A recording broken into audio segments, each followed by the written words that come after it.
Most of the major dominoes in free agency have already fallen, and yet some key questions still remain. Who's going to be the Cowboys RB1? Who's going to be under center for the Tennessee Titans? Who will Drake Maye actually be feeding the football to? All that and so much more still needs to be figured out. And rest assured, today on the Fantasy Live Show, we are attempting to do that with 8 bold offseason predictions coming at you right now.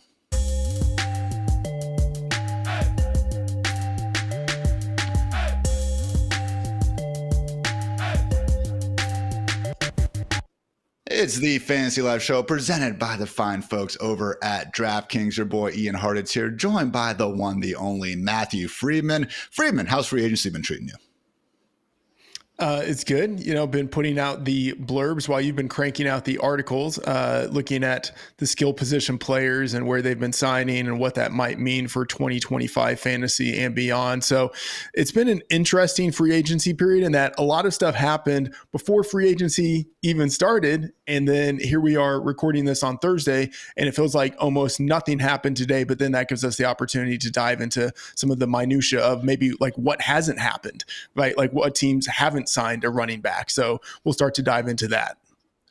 Exactly. So again, still a handful of big names. Aaron Rodgers taking his sweet time. Who could have seen that coming? We got guys like J.K. Dobbins and Nick Chubb still on the free market, as well as wide receivers Keenan Allen, Stephon Diggs, and Amari Cooper, amongst others. So we will be talking about some of those names as we again attempt to be matchmakers, if you will, the rest of the way. But also want to take this opportunity to get into again some of the remaining holes out there, and also maybe who could be looking to fill whatever needs they still have in the NFL draft, which Freeman's going to be very helpful with because he continues to churn out some tasty mock drafts over at fantasylife.com. So with all that said, Freeman, let's start off with our Cowboys. You got the hat on, of course, and we still need to decide who will be the Cowboys RB1. Yes, they have addressed this position at least a little bit so far with the signing of Javonte Williams, but just a one-year deal. And if the numbers are right, I believe only $1 million of the $3 or $4 million salary is actually guaranteed. So sure seems like more so of a backup contract. What do you think the Cowboys do the rest of the offseason to address their backfield, Freeman?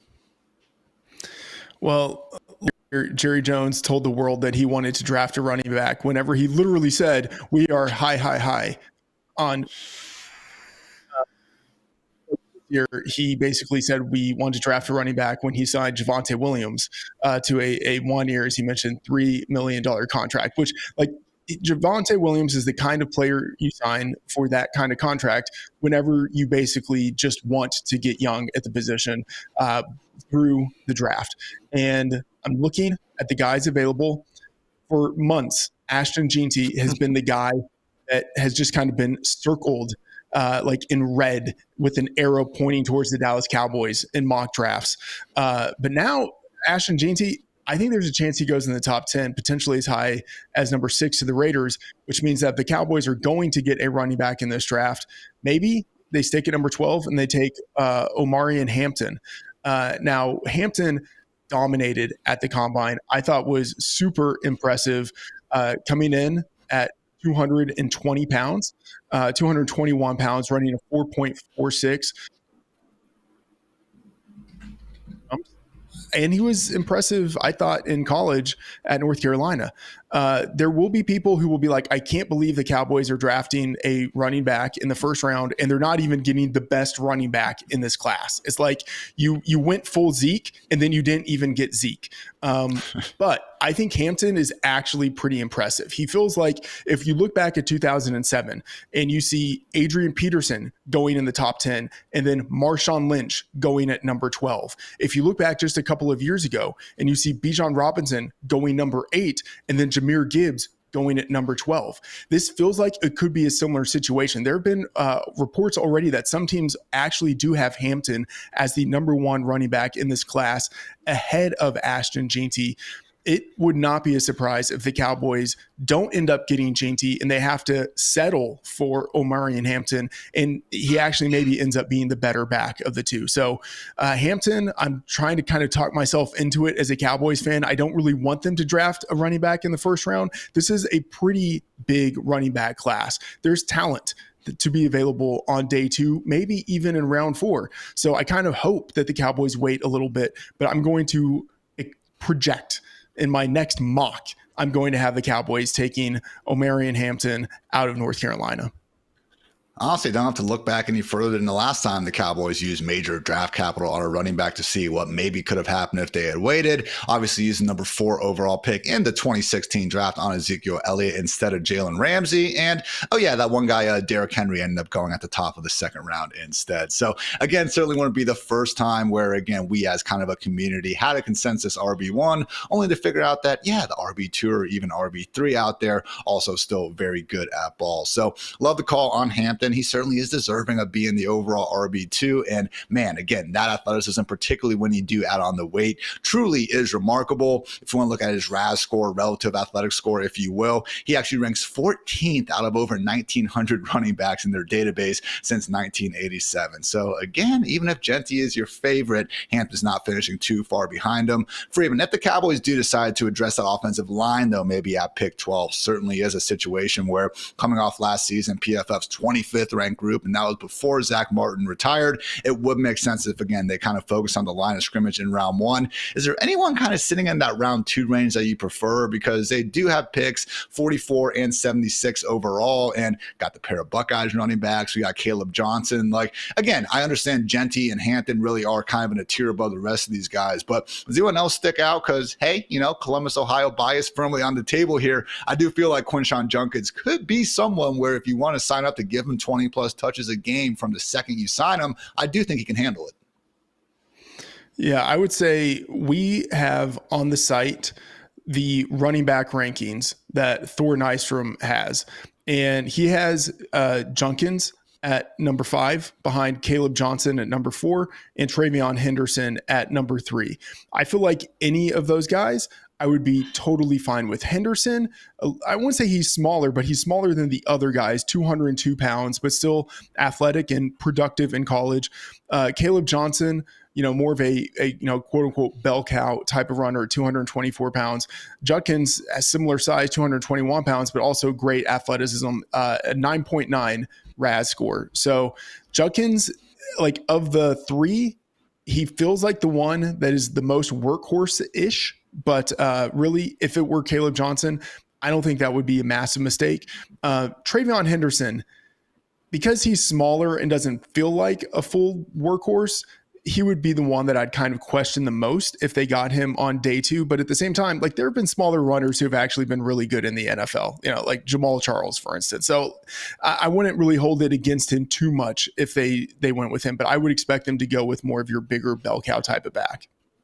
Henderson can work across all 3 downs, and I mean, his pass pro highlights are going to be up there and as good as anyone. But I do agree, you could see the difference in his Ohio State film again from freshman year when he kind of got worn down a bit towards the end when they were really trying to force feed him, relative to this past year when they actually split things evenly with Judkins, and you saw him against Texas, you know, all the way in January, still having that 0 to 100, you know, home run speed even at the very end of the season. So just some fun comps actually from Thor Nystrom. So again, if you guys don't like him, go yell at Thor, don't yell at me. But I do appreciate, again, going back and just really using Thor's entire encyclopedia of football knowledge, because for Ashton Jeanty, the comp, LaDainian Tomlinson. For Omarion Hampton, we have Deuce McAllister back with the Saints. That was always a fun time. Travion Henderson, Thor's comp is Clinton Portis. Caleb Johnson is Larry Johnson. Shout out, you know, throw up the diamond. And Quinshon Judkins, Joe Mixon out here. So again, those are 5 pretty freaking good running backs, and we haven't even gotten to who he potentially sees in the RB 6 through 10 range. So a lot of talent out there at RB. Hopefully the Cowboys, again, are going to be using one of these early-ish round picks on it, because I know last year one of the biggest surprises was the fact they didn't use a single draft pick on a running back. Similar surprise for the Cowboys, Freedman, was their lack of resources in the wide receiver room, which brings us to our second question. Who will wind up earning the second most targets in Dallas? Because right now we have CeeDee Lamb, obviously paid pretty, you know, very pretty, I should say, to be that lead number 1 target, might even lead the NFL in targets. But beyond him, man, Jalen Tolbert's there. I guess they re-signed Kevontae Turpin. Jake Ferguson hasn't gone anywhere. But you would like to think, Freedman, that yes, we'll get a draft pick at wide receiver. But also, could you see the Cowboys maybe being in the market for one of these veterans that are still out there on the open market? Veterans that are on the open market are relatively unappetizing, but of course you could say the same thing about like Brandon Cooks, who, you know, was on the team previously and, you know, was kind of like serviceable-ish, but not really. I would probably rather have them go into the rookie pool to find another number 2 wide receiver instead of going with someone like Stephon Diggs, for instance, who I think would be a short-term upgrade on what they have, but probably isn't going to help them in the long term. That said, it's the Cowboys. Who knows what they're going to do? Jerry Jones, it feels like, has gotten cheaper and cheaper at every position as he's gotten older. It really would not surprise me if it ends up being Jake Ferguson as the number 2 target earner on this team, which just seems unfathomable. But really, like, there's no one that I think significantly moves the needle left among the available wide receivers. Like, they're all old and, some of them coming off of injuries. And then you look, Jonathan Mingo is actually slated to start right now for the Cowboys. Absolutely unreal. Jalen Tolbert, really unimpressive with what we've seen out of him so far. Kevontae Turpin is, a good return man, but a situational number 4 wide receiver. It feels like it's going to be CeeDee Lamb and then a whole lot of evenness amongst all those other guys. And I could see Ferguson being the one who, after Lamb, ends up getting the most targets. But it's the kind of things where you just sort of like throw your hands up in the air and you say, like, I don't know. And it probably doesn't even matter.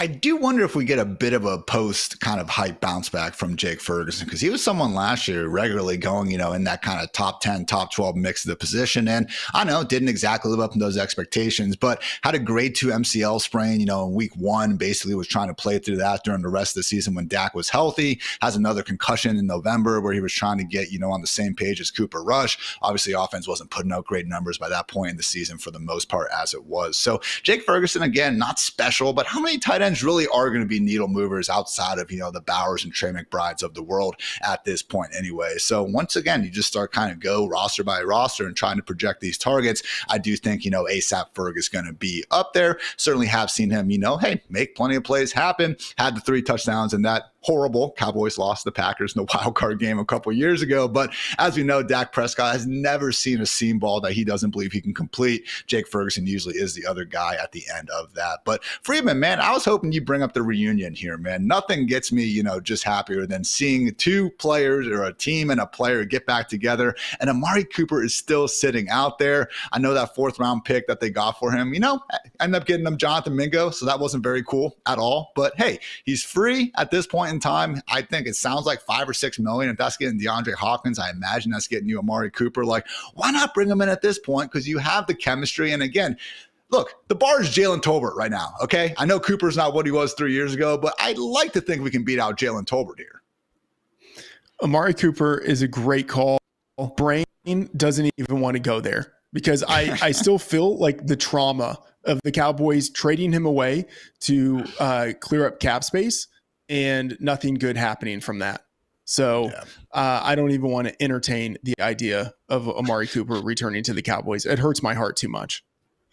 Again, Cowboys obviously picking at number 12. Maybe Ted McMillan could actually be there. Again, we're talking before about maybe that going to Hampton or Jeanty, but really has been, depending on the mock draft, sometimes you see him going as high as like 8th overall to the Panthers and sometimes even falling around to the late teens, the Chargers and Broncos range. So maybe more on that potential fit here in just a little bit. But Freedman, let's move on to another team who, again, hasn't done all that much in free agency. And for the life of me, it's tough to figure out why, because they have the cap room and they have so many needs that need addressing. Now, they have thrown some money at their defense, and I understand that's important, but the New England Patriots have yet to do anything at wide receiver other than add Mr. Mac Hollins, who is fine, but come on, you do not expect him to do anything other than complain about soup and shoes and probably be your wide receiver 4. So, Freedman, if you had to say right now, who would you, I guess, like to see be Drake Maye's number 1 target in 2025? I mean, like to see, that's a far distance from where we are right now. As you mentioned, it's unbelievable that they have all this money to throw around. They know who their franchise quarterback is, or at least they hope they know, but they're entering into the future under the assumption that Drake Maye is established as the guy. Of course, Mike Vrabel as the head coach. is doing Mike Vrabely things. That's a word, Vrabely. I barely got over it the first time. As you mentioned, just signing a lot of players to the defense, doing nothing for the offense except for signing Matt Collins. But you look at who's available: Stephon Diggs, Keenan Allen, Cooper Kupp, Tyler Lockett. I'm not even going to entertain Amari Cooper. Deontay Johnson just feels a little bit too Antonio Brownish for the team to go back there. These are all guys like in their 30s. Some of them coming off of injuries. Maybe Cooper Kupp feels like the best option in that, like, you have a very solid test case for how he would be used within that offense. I don't feel that he is someone like Stephon Diggs, who, if he's not getting the ball, he's going to start complaining. I feel like he probably still has a little more juice versus someone like Tyler Lockett or Amari Cooper. Keenan Allen, I think, would be another really good option in that he's like a professional receiver who runs really crisp routes, but I still think Cooper Kupp might have a little bit more in the tank than Keenan Allen does. So Cooper Kupp, I think, is the one that I would want, but we have to remember he's not the Cooper Kupp of a few years ago who like looked like the best receiver in the league. He's a guy who, and this is nothing against like Puka Nacua, who's awesome, but like he's a guy who got beaten out by like a rookie 5th rounder a couple of years ago. Like, like he's not the same guy. So it's just sad that we are at this point that we're hoping that a 31-year-old Cooper Kupp is the answer for the wide receiver problems in New England, because even if they do sign him, he probably isn't really the answer. He's just going to be the guy who gets the most targets. So hopefully it's Cooper Kupp, because I think he's the best of the options available. But honestly, that really isn't saying much at this point. We've still seen stretches, even post Triple Crown year, of Kupp putting up big numbers, but unfortunately, it's really just been one injury after another that slowed him down. And, funny enough, that's what tends to happen with wide receivers when they are getting up into their 30s. But at the end of the day, simply has not been the same monster. If you want to look at ESPN's open score, which is, again, is meant to help quantify separation, he's ranked 15th in 2021. That's awesome. But since then, guys, 71st, 102nd, and in 2024, 141st among 159 qualified players. And honestly, I think that even matches what we were seeing last year. Even once he did return from that MCL injury and was out there, I think he had a 4 or 5 week stretch working as the PPR wide receiver 4. Whole lot of plays that, again, seem to be more so due to his chemistry with Stafford, making plays in contested situations, than him, resembling just that guy who can get open at will against pretty much anybody and everybody. So a lot of conflicting reports, out of New England about Cooper Kupp, Freedman. He's been, a hot topic here over the last couple of days. And per Mike Girardi, per league sources, the Patriots have reached out to Cooper Kupp. It is believed the wideout would prefer to stay on the West Coast, but he hasn't closed any doors. There's been some talks that, per Jeff Ho, a handful of teams believe someone will offer Kupp around $12 million per year. And then Karen Garagian, excuse me on the pronunciation, say the Patriots are interested, but his price is a bit too steep. Kind of hilarious to hear that anyone's price is a bit too steep for a Patriots team that has about $30 million more in cap room than the next closest squad out there. So not saying you need to be blowing money just because you have it, but again, it's just the point that we're now at March 13th and Matt Collins is the only move we've made. I mean, even if it's not going to be a free agent guy, can we go call the Saints, see what it takes to get Chris Olave, T. Higgins? Like, we got to do something, man. We cannot go into next year with Pop Douglas and Matt Collins across atop the depth chart. I know you mentioned T. Higgins, and he was the guy I was thinking of next. If in a best case scenario for the Patriots, they're to get a real number one alpha type of receiver, it feels like T. Higgins might be the easiest route. But just as a football fan, I would hate that for the Bengals. Like, the Bengals have an exciting offense. I kind of want them to stay intact. I don't want them to trade away T. Higgins. I want them to keep Burrow happy with Higgins and Jamar Chase. So for the sake of the NFL, just imagine I'm Rob Lowe wearing the shield on my hat right now. For the full sake of the NFL, I want T. Higgins to stay in Cincinnati. That would be, again, better to see him in Cincy. But just for Drake Maye's case, I would like to see someone there because, again, doesn't seem like at 104 they're going to be using a pick on a wide receiver. Maybe Travis Hunter is that guy, and we see him actually get, something like a 60% snap rate on offense. But if they don't get Hunter at pick 104, that seems a little early for Ted McMillan. And then you got to wait all the way until the 38th overall pick. Not so sure guys like Luther Burden or Matthew Golden or Emeka Ibuka are still going to be there. All of a sudden could be looking at kind of that second tier of wide receivers. The Iowa State guys, Trey Harris, Alec Ayomanor from Stanford. I probably got to work on that pronunciation too. It's March, everyone, give me a break. But 4 picks inside the top 80, so they do have some firepower there. But again, this would be, you would think, the time during Drake Maye's rookie contract to go out there, try to make a splash, try to make something happen. Because again, they badly need it. You look at it, like there's no one on this depth chart you can overly trust. They have the resources to do so. Please, guys, get it done. If not even for our sakes, at least for Drake Maye. But still have plenty of other, big time team needs out there that we would like to be filled. Again, you guys listening to the Fantasy Life Show presented by the fine folks over at DraftKings. And speaking of, I want to give a quick shout out to our friends at DraftKings.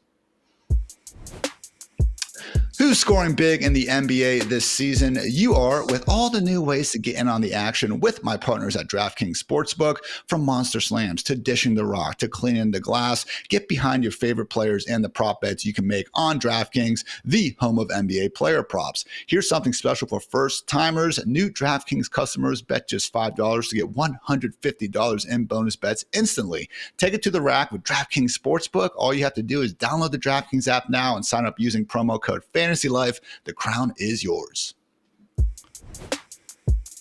Freedman, at this point, there's more or less 4 teams that we're expecting to make at least some level of a splash in the quarterback market. Again, we have the Steelers and the Giants seemingly fighting over Russell Wilson and Aaron Rodgers. We also have the Browns. We had Russell Wilson visit them today. Maybe Kirk Cousins gets released and he makes his way up there, reunites with Kevin Stefanski. But then there's also the Tennessee Titans, who don't seem to be in the veteran quarterback market, which on the one hand would make you think that at 101, they're going to have their eyes on Cam Ward. At this point, he is, I believe, the betting favorite to go first overall. But on the other hand, there's been a lot of smoke to the idea that the Giants could be looking to trade up. And of course, we have the Titans GM quote saying that they're not going to pass on a generational talent at the top of the draft. That's led many to believe that Abdul Carter or Travis Hunter could in fact be in play for the Titans. So Freeman, I know you've put out 6 or 7 mock drafts already since kind of the overall mock draft season has started. With your gut right now, as it stands on March 13th, what do you think the Titans are doing at the top of the draft? Ian, I hate this question. It's a great question though. And it's one we're going to be asking ourselves for another month and a half. In all of the mocks that I've done in the past month, I've had Abdul Carter going number 1 to the Titans. But you mentioned the market, and I think it's worth looking at what our friends at DraftKings have up there. In the betting market for the NFL draft to go number 1 overall, Cameron Ward, minus 295. Those are steep odds. That means you would have to bet $295 to win $100 if Cameron Ward, in fact, does go number 1. And then they have another market available, the team to make the first pick. And the Tennessee Titans are minus 250. So you kind of put those two markets together, and I wouldn't read too much into these markets, but these are markets that people are able to bet into. You put those two markets together, and they're basically saying Cameron Ward is going to be a Tennessee Titan with them making the number 1 pick overall. And it makes sense just from a perspective of, you look at the depth chart, can they really go into this upcoming season with Will as your starting quarterback? If you are the head coach coming in last year, you could say, all right, another regime drafted Will Levis. We'll play this out and see how it goes. He gets a 1-year audition. If it doesn't work, then we get to draft our guy after that. That is a reasonable thing, but they cannot be expected, based on what we saw out of Will Levis last year, to go into the second season of the tenure with Will Levis as the clear number 1 guy on the depth chart. Like, that is an unreasonable position to have. Like, that's the kind of thing that only an unserious NFL franchise would do. So just reading the tea leaves, it increasingly feels like they need to go after a quarterback, especially because they weren't even tied to a veteran quarterback in free agency in terms of like whispers and like, oh, we're really hearing that the Titans are going after Aaron Rodgers, there was really nothing like that. No smoke at all. And you also haven't gotten any like real strong talk from the franchise or from beat reporters about how much they trust Will Levis. Right. So the fact that you haven't really gotten that, and in free agency, there were no whispers, no ties at all from the team to a veteran, to me, increasingly, that means they're going to go after a quarterback in the draft. And as I say that, I just think like, okay, in my mocks, I need to start moving Cam Ward up to number 1. Because again, for a while, it's been Abdul Carter, and kind of reading the tea leaves of what their general manager said, it made sense with him saying, we're not going to pass up on a generational talent. But more and more, it seems like the NFL is kind of viewing Cam Ward as like the clear number 1 quarterback in this class. And the Titans clearly need a quarterback, especially now after they haven't gone after a veteran and they haven't really said anything positive about Will Levis. So I'm going to say Cam Ward looks like the starting quarterback week 1 for the Titans in 2025. I mean, they gotta add, even if it's not the 101, like that second round pick, you would like to think maybe Jackson Dart could follow them, or maybe they start getting in the Cal McCord, Quinn Ewers sweepstakes, but they start looking to try to have one of those guys more on day 2, because you're right, there's been no smoke to any of these veteran quarterbacks. I mean, is Joe Flacco the stopgate? Could you imagine, Freedman? We already have the dumpster fire that is the Tennessee Titans, led by Will Levis right now. Adding Jameis Winston to that quarterback room would just be like dousing it with gasoline. Hey, it would make the worst team, arguably in the NFL, just appointment viewing, which I don't think you can actually say for too many teams out there that wouldn't be projecting to win more than 4 games. But, Jameis Winston could be like that devil on Will Levis's shoulder, just telling him, yeah, go for it. Make that throw in the triple coverage. Again, not good for the Titans, not good for Will Levis's development, probably not even good for Jameis Winston.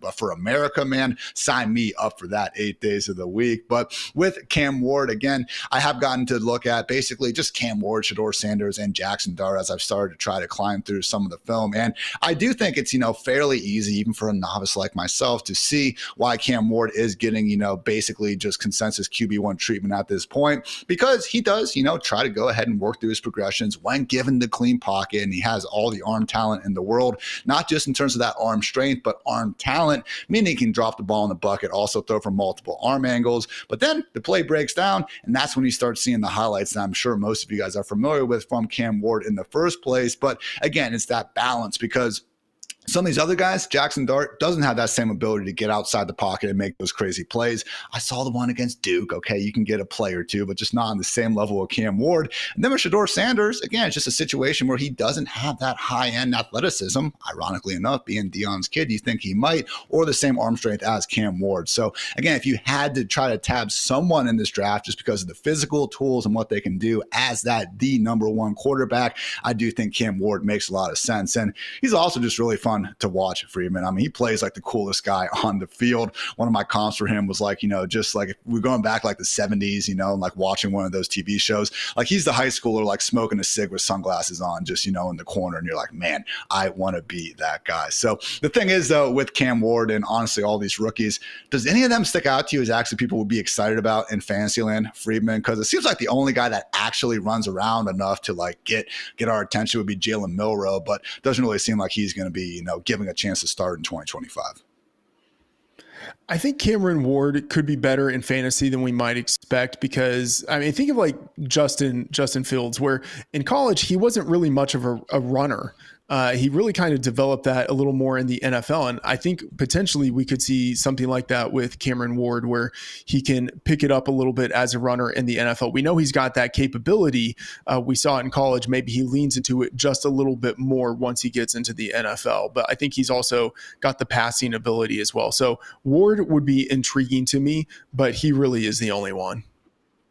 Brock Purdy-esque in the pocket. I had him as a cooler Geno Smith as well. Bigger Bryce Young. If Kenny Pickett was good at football, just some of the, comps I was playing around with. Jordan Love, though, I think if you had to pick one player that Cam Ward really does, kind of play like, and if you just had to pick a singular comp, I think that is kind of the best one I have come up with. And, a little bit of that goes into both of their kind of DGAF attitudes with the football. So adding Cam Ward, Will Levis, again, not saying this could be a recipe for just magic or wins, losses on the field, but could be a lot of fun either way, for better and maybe mostly worse, at least in 2025. But good stuff there, Freedman. Now let's talk about maybe a bit more of a fantasy relevance, team need we need to worry about, and that is this Denver Broncos backfield. So this one's interesting because in the last 2 days, I'm sure everyone that's posting these mock drafts has had to rip theirs up because everyone was expecting one of Tyler Warren or more likely Colston Loveland to be available for the Broncos there at the 20th overall pick. However, they have found their joker. Evan Ingram has been signed for the next 2 years, even out there tweeting his own joker gifts at this point. So with the idea, Freedman, that one, the Broncos no longer have this dire need at tight end, and two, just kind of based on the consensus big board, we probably weren't going to see Warren or even Loveland make it to them in the first place. Do you think someone like Omari and Hampton or maybe Trayvon Henderson could be in play at pick 20 and accordingly, work their way up into, the early rounds of fantasy drafts as well? Yeah, great call on the potential running back landing at number 20. This is something that you have seen in some mocks, and then I think increasingly we will see it in mocks moving forward now that tight end doesn't seem to be the most pressing need offensively for the Broncos. And so this is really similar, I think, to the conversation that we had earlier about who's going to be the number one running back for the Cowboys. I think there's a really fine list of candidates, all of whom could be in play. Omari and Hampton, if he happens to fall to number 20, I think he is the guy there. I am a little bit skeptical that he actually makes it to the Broncos at number 20. As we talked about earlier, I think he goes to the Cowboys at number 12, which means maybe we see 3 running backs go in round 1, which, like, I will say, this class feels like it could be worthy of that. And Quinshon Judkins feels like the guy.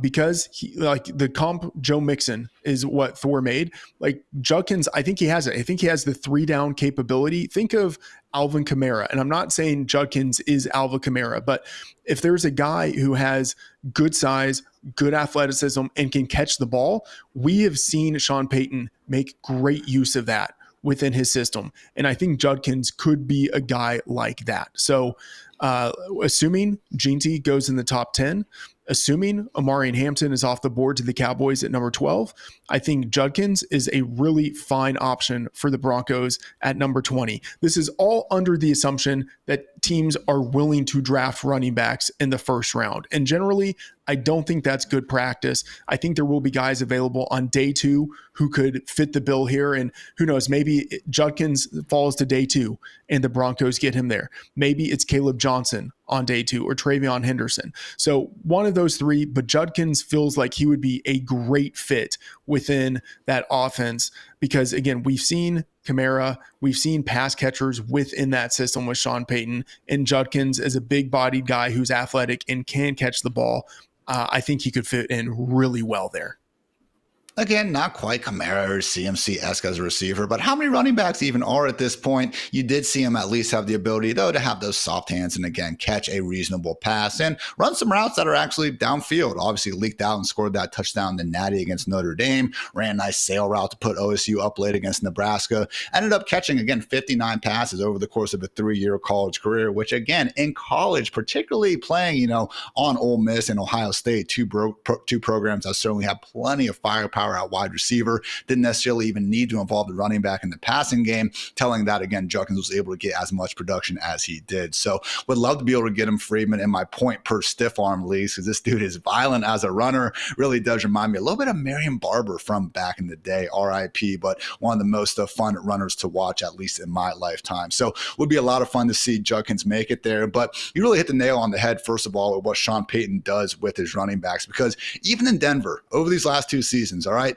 Jaleel McLaughlin, Javonte Williams, Audric Estime, like, these are not running backs that are going to be confused with top tier talents. Denver still ranks first in terms of overall targets to their running backs. So on the one hand, we have seen over the years trying to predict what Sean Payton is going to do in his backfield has led to plenty of headaches. But man, there's a reason why we were still trying to make Jaleel and Javonte a thing over these past 2 years. Like, God forbid a running back can get a full 3-down role in Denver. I mean, you could argue it's one of the most fantasy friendly offensive environments for a running back in the entire NFL.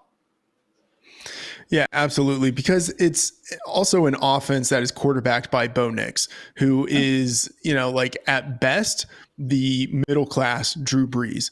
He's going to be looking to check the ball down. There will be designed plays specifically for pass catching running backs.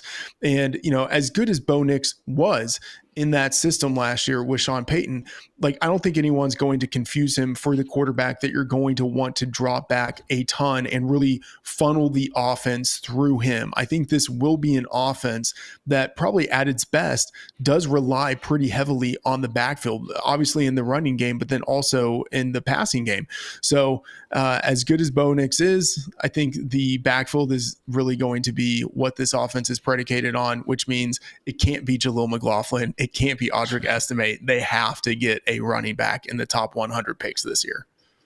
And it's one of these situations where you look at the teams with, that major hole in their backfield at this point, Dallas and the Raiders, not really great offensive lines to work with.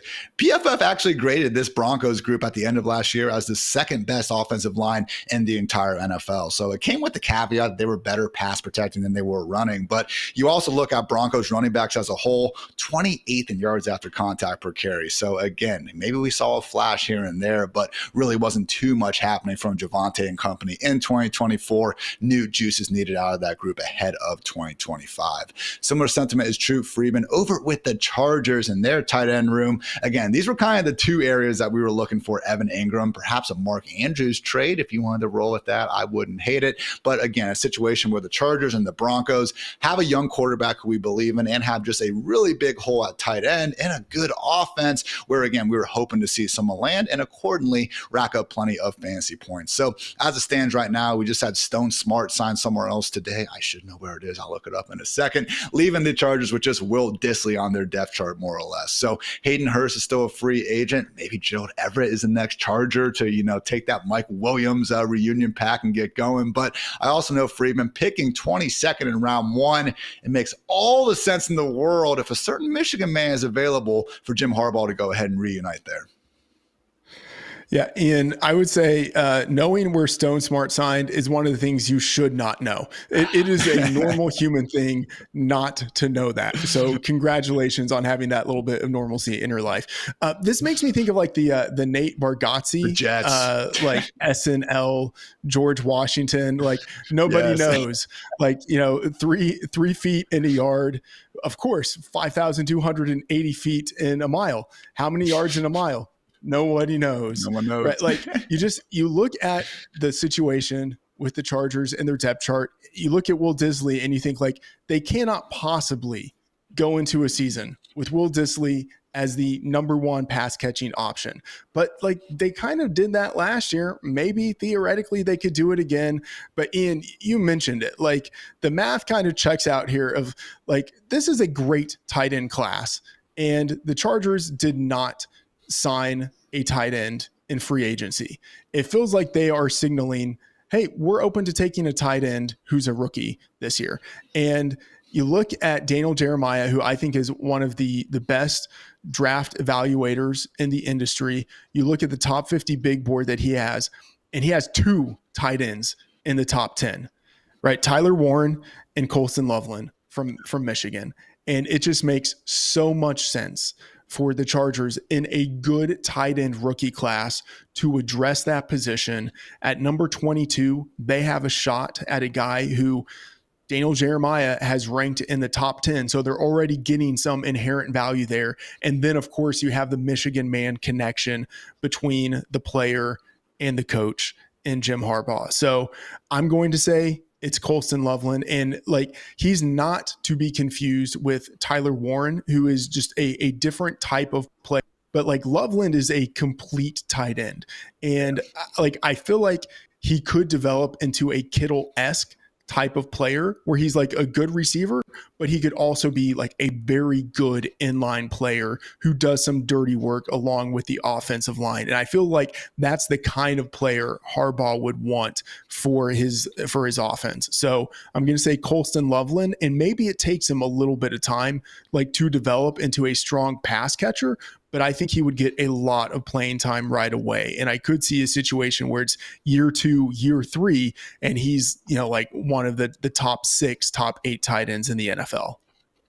Haven't gotten a chance to completely, grind through a bunch of Loveland tape at this point, but he has been a part of the team that's been breaking my heart every Thanksgiving weekend, on an annual basis over the last 3 or 4 years. And I will say the kind of early vibes I do get from Loveland is he could be almost who we wish Dalton Kincaid could be at the next level. Now, again, not someone who is incapable of putting his hand down and working in line, but probably more realistically is that bigger slot, someone who, again, a little bit too big for your safeties to handle, a little bit too quick for your, linebackers to go ahead and try to match one-on-one. So I'm with you. Loveland falling to pick 22 just makes all the sense in the world for the Chargers. If not, though, Freedman, they still do have picks at 55 overall in round 2 and then 86 overall in round 3. And tight end seems a little bit running back-esque. Again, we have the 2 clear stars at the top who are going to be going likely in round 1. But after that, there does seem to be another tier of guys who could perhaps help out elsewhere. We have Harold Fannin, who went for 1,500 yards at Bowling Green, breaking all these, just breakout age scores and things like that. Mason Taylor out of LSU does a lot of good things. We got Elijah Arroyo out of the U. Even Terrence Ferguson, Gunnar Helm. There's another Iowa tight end coming out later, Freeman. Maybe we just, draft him and just hope it figures itself out. But beyond the big 2, do you think there's maybe someone, that could surprise us that goes in day 2? Yeah, Fannin, you mentioned, because he was just so prolifically productive. And then Arroyo also, like, he's got good athleticism, good size, good enough production. I think both of those guys go on day 2. And, I feel like it's impossible to predict at tight end. Like, if a guy's not super athletic, it's just kind of hard to know. And most of the time, those guys don't really do much. But Fannin and Arroyo, I would expect both of them to go on day 2 and both of them to at least have a shot to start. And then from there, it's just kind of on them to earn it. But those are the 2 who stand out to me. And again, Fannin, so productive, just so outrageously productive that you have to think that translates a little bit like Isaiah Likely, even though Likely wasn't all that athletic at the combine. He was still productive in college. And then we've seen what he's been able to do in the NFL. I feel like Fannin could maybe be that same type of player. Whole lot of opportunity available in Los Angeles. I know everyone hates vacated targets now, Freedman, because I feel like a couple years ago, people just would only use that as the singular variable to try to evaluate some of these new fits. And no, you probably shouldn't do that. Just like with any stat, it's not going to be this one-size-fits-all metric situation, but it does help quantify, again, the amount of opportunity that's being lost from a bunch of these teams. And as it stands right now, the Chargers actually have the 6th highest percentage of overall targets leaving in free agency or being traded elsewhere, 5th highest percentage at the tight end position in particular. So again, even if it's not going to be Loveland at the end of round 1, does seem like an opportunity for one of these day 2 guys to perhaps get their name called. Or again, I beg you guys, let Gerald Everett get that dark visor rocking number 7 going on in Los Angeles again, or maybe elsewhere. A man can dream, right? So more needs along the way with some potential fits. First though, guys, a quick word from our friends over at Bud Light. Hey, you're not actually allowed to drink in a beer commercial? Since when? You gotta wait till it's done. Oh, 5, 4, 3, 2, 1.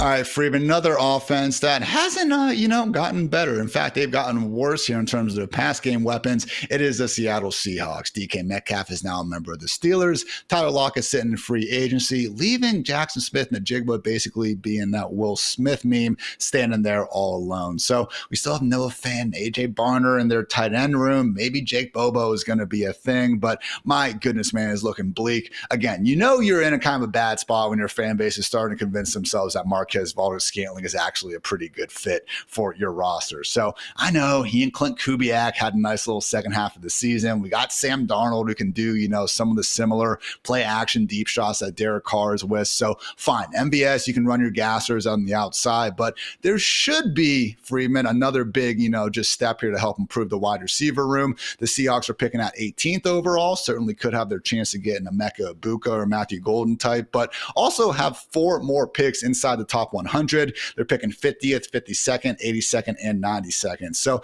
again, not saying they need to use 3 or 4 of those picks on pass game options, but you'd like to see at least 1, if not 2. Anyone out there that you think would be a particularly good fit?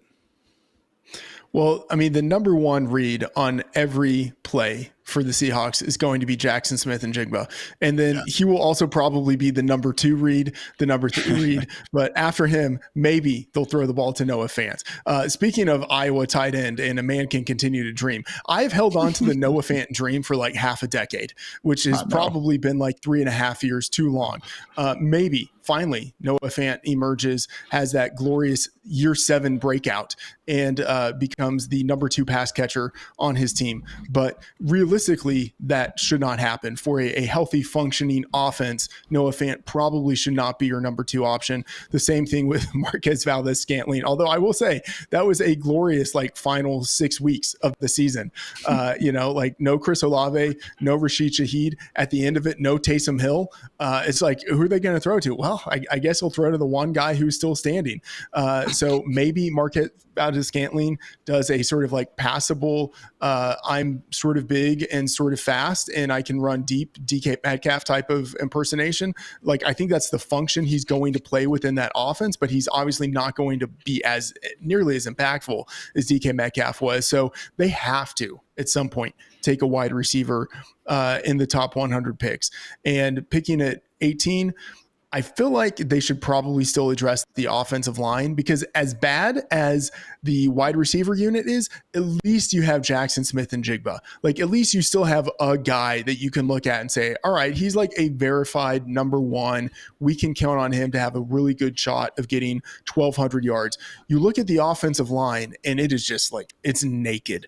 They have to take an offensive lineman at some point. So I'm thinking that it's more of like a day 2 wide receiver instead of one of the guys in the first round. But I will say Luther Burden, who like months ago was routinely mocked in round 1, like his draft stock has dropped a little bit as some other guys have seen their draft stock increase, specifically like Matthew Golden, Emeka Egbuka. Like, I think that they've actually kind of passed Burden because although like Burden was fine at the combine, he wasn't like incredibly athletic the way that Matthew Golden was. So I think there's a chance that Burden actually could fall to day 2. And if he did, I feel like that would be a great pick. I would love that pick for the Seahawks. So whether they take him or wide receiver, another wide receiver, comparable wide receiver in round 1, or maybe one of those guys falls to them in round 2, I think that would be the way that I would go here, because they can't go in with Noah Fant and MVS as the 2 guys behind Jackson Smith and Jigba. That just doesn't make sense. I think in an ideal world, you have Ted McMillan fall to pick 18, but far more mock drafts than not. He's not going to be available at that point. So, hey, if they do believe Luther Burden is the second best available wide receiver, which, yeah, it does seem like a lot of people believe that to be the case, why not take the guy? You could argue a bit of an overlap in terms of he does a lot of his damage out of the slot, as does Jackson Smith and Jigba, but JSN isn't exactly this twitchy yakster that I think Luther Burden could be more so in Seattle. So maybe just, again, take the best available wide receiver and try to figure it out from there. But Burden this last season, I know some of his counting numbers were down overall, but a lot of that could be attributed to, again, maybe some of the quarterback problems. Our ace producer over here at Matt Swing, Mizzou alum, certainly knows all about that. But Burden last season, 30 overall missed tackles forced. That was the same number that Malik Neighbors was able to post during his final year at LSU. So not trying to compare the two in terms of what they can do overall. Neighbors much fuller route tree and did a lot more damage downfield. But again, Burden very, very shifty. He's earned some of those Deebo Samuel, Jaden Reed comps for a reason. And again, if you're just looking at players where you know you're not going to have much time behind that offensive line, you just want to be able to get the ball out of your hands and hopefully go make a play, make a guy miss, it does seem like Luther Burden is going to be your best bet there. But if they do try to Freedman, just take a bit more of a look at the offense and say, all right, MVS is going to be our sacrificial X receiver out here. We got JSN in the slot. That's where maybe a Emeka Egbuka or Matthew Golden actually slide a bit more firmly into that Z position. You can get them in motion to get them off the press. They can win intermediate. You can throw in some short stuff, do a little bit of everything. So again, Columbus, Ohio lifer right here. I'd love to see Egbuka get in there. My comp for Egbuka this entire draft cycle has been Gen Z Robert Woods. Really do feel like he would fit there. But again, maybe 18th is a little bit too rich. And to your point, that would take us into round 2 and round 3 where, hey, among those Iowa State wide receivers, Trey Harris and some of these other guys, it does seem like a situation where if you're not in love with a wide receiver in the top 20, that's okay, because you're still going to have some fairly good options on day 2. Yeah, Isaiah Bond out of UT, who's kind of been overtaken in draft hype by his teammate Matthew Golden. He's a guy who routinely was mocked in the first round a few months ago. Didn't have the hottest combine after basically guaranteeing he was going to break the 40 time record and not coming close. But I mean, he still ran fast. He's still fast. He's going to be available on day 2. There will be other guys available on day 2. People have really highlighted the running back group and the tight ends. And kind of by inference, there's the idea that, these wide receivers aren't as good. I still think there are some pretty decent wide receivers who are going to go on day 2. So yeah, the Seahawks, they need to address the offensive line. They need to address the wide receiver unit. I think it probably makes more sense to go offensive line on day 1 and wide receiver on day 2, but we'll end up seeing what they do. All right, Freeman, last potential offseason fit we have is going to be a simple question. Who will be Bryce Young's number 1 target in 2025? We did get word that Adam Thielen is going to be back, which presumably makes their starting 3 wide receiver sets. Adam Thielen, Xavier Legette, and yes, all you cokeheads out there, Jalen Coker as well. So Tommy Trembles is back, Jatavian Sanders. I mean, right now there haven't been any real additions into this Carolina Panthers pass-catching core, and to Bryce Young's credit, certainly was making it work anyway during the last few weeks, but you would like to think there's going to be more out there. You looking at Ted McMillan with that pick number 8 in the first round? Absolutely. There's a reason I haven't mentioned Ted McMillan yet, and it's because I'm thinking of him as the guy at number 8. And if you look at the super majority of mock drafts, which I do because I have a disease, but if you look at mock drafts out there and you chart it, literally in 80% of those mocks, the Panthers are taking an edge rusher at number 8. And I get it. This is a team that needs help all over the roster. But in a certain world, it does not make sense for them to address edge at that pick. They need a wide receiver in the baddest of ways. Imagine you are an NFL team and you trade away your best wide receiver, picks number 9 and 61 in the current draft, the number 1 pick in the next year's draft, and a second rounder the year after that, so that at the first pick overall, you can take a quarterback. And then that quarterback doesn't end up being even the best quarterback in the class, but he does well enough in his second season that you at least think, okay, we can evaluate him one more year. We're going to have a hard fork in the road very soon, where we either have to say, this is the franchise guy and we're hoping to go with him for the next decade, or, hey, this isn't working out. We're going to need a hard reset in about a year. They're coming up to that. And in order to evaluate Bryce Young the way that they need to, you literally cannot have a soon-to-be 35-year-old slot receiver as your number 1, a bottom of the first round, second-year underachiever as your number 2, and an undrafted second-year flyer as your number 3. You cannot do that. It's not responsible to the organization, to Bryce Young, to the fans. Easy. Take Ted McMillan at number 8. He will very likely be there. This is sort of the wheelhouse of where he goes. Maybe the Raiders take him at number 6. Hopefully not. Hopefully he falls to the Panthers at number 8. And I'm saying hopefully for Bryce Young and for Panthers fans, not so much for fantasy football fans, because I don't think it's actually a great landing spot for him, but I think it's a great landing spot for Bryce Young. And it's one that makes sense. What doesn't make sense is a 3-wide set with Thielen, Legette, and Coker. That does not make sense. So give me Ted McMillan, who has a chance. I love Travis Hunter, but McMillan has a chance of really being the best wide receiver in this class. Even if Hunter were a full-time wide receiver, there would be a chance that McMillan's game translates better to the NFL than Hunter's game. And then on top of that, Hunter might not even be a full-time wide receiver anyway. So you have a chance to get the number 1 wide receiver in this class who compares favorably to guys like Drake London. That's the really common comp out there. And I think it makes sense. You have a chance to get a legit X wide receiver for your hopefully ascending franchise quarterback. Go ahead and make that move. So I'm going to say Ted McMillan is the number 1 pass catcher for the Panthers in 2025. Couldn't agree more. Panthers, if you're listening to us, which I know you guys are, please make it happen. I'm with Freedman. Let's give Bryce Young, again, a true alpha #1 receiver and see what happens. But guys, that's going to do it for us here on the Fantasy Life Show. We'll be back tomorrow with some more goodness. But in the meantime, sit back, relax, and maybe soak in some more free agency news. Laviska Shenault to the Bills. I still believe in. You guys should too. But for today, we are out of here. For Freedman, for producer Matt, for producer Kelsey, I'm Ian. Thanks again for tuning in to the Fantasy Life Show. And until next time, take care, everybody.